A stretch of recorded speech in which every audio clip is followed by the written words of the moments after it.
Hi, I'm Robert Simoes from the Debate Network, and today I have the debate topic of if the U.S. puts boots on the ground in Iran, a U.S. defeat is only a matter of time. The affirmative argument? Unfortunately, yes.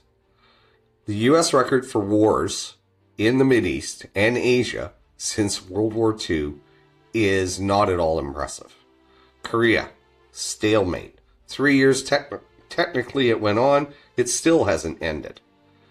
Vietnam, 13 years, 58,000 troops killed, 300,000 wounded. Iraq, another loss. 18 years, 4,500 killed, 32,000 wounded.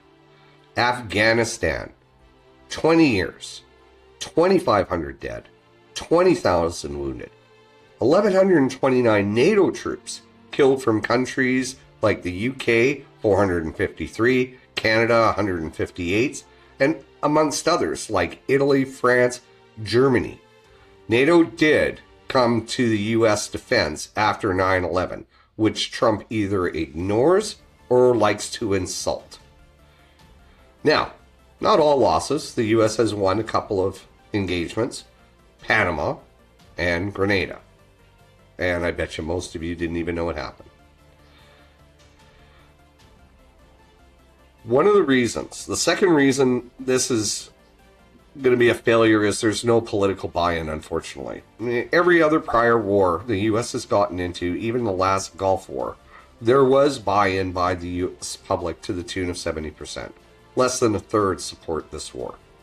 It doesn't have the interest of the public when they see problems at home with inflation, housing. They don't want to be in another foreign war that's just taking money out of their pockets.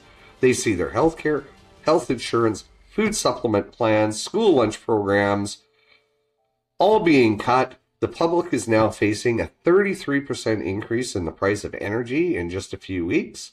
And most U.S. citizens are living paycheck to paycheck. But sure, let's spend an additional $200 billion on a foreign war, which is not in the U.S. or world's interest. $200 billion more on top of the military's annual budget of $1 trillion. Now, they say, well, we need this $200 billion to replace munitions. You're almost out of munitions in 4 weeks? What have you been doing with all this money that has been paid by the American taxpayer to supporting the military? Might I point out to people that Iran's military budget in 2024 was $10 billion. That was their entire budget. They doubled it last year after the threats to $20 billion. This war is not in the economic interest of the U.S. citizens at all. The third reason that the U.S. is not going to win this war is that once casualties or a draft, which is going to be needed if you land troops, to control Iran, you're going to need ground troops. Once that occurs, the public's going to turn against this.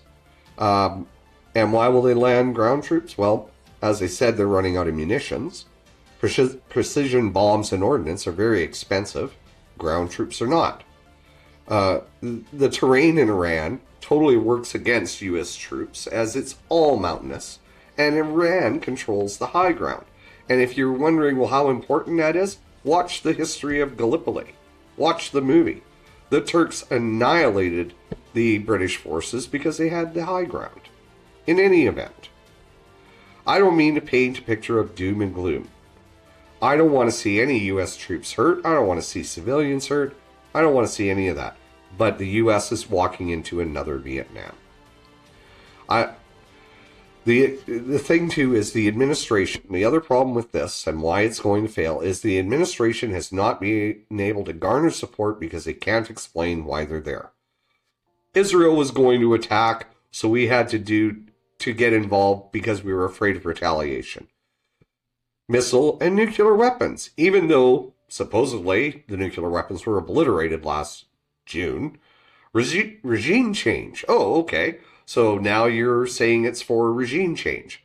Protect the protesters that occurred. Well, that's a novel idea, but unfortunately what you're doing is you're bombing Tehran, which is where all the protesters were to begin with. So you're bombing the people that were protesting the regime. They sponsor terrorism. Well, yes, they do. You're right. But a lot of countries also sponsor terrorism, and we're not bombing them today at this second, are we? One final thought.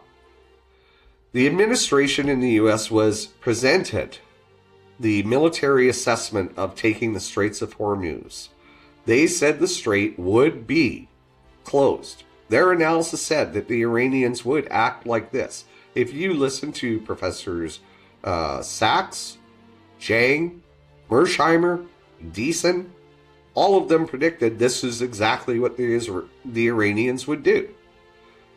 Now, unfortunately, the U.S. has only two possible choices to get out of this. The first one is just turn around and head home. In other words, accept the loss and get out. Leave the Middle East. It's not your background. Why is American troops, treasure being sent there? To defend who? Israel? Oil interests? Exactly what? The second thing is you're going to have to, if you want to end this, you're going to have to land troops. That's your only other option. You're not going to bomb them into submission. That's never worked in history. You're going to have to land troops. And just like in Iraq and Afghanistan and Vietnam, you're going to have casualties. Lots of casualties. Controversial debates are what we encourage on the debate network. Disagree with the U.S. losing? Don't hide in the comments. Come and debate with me. Live at the debate network. Civil debate. Real people. Thanks. Have a great day.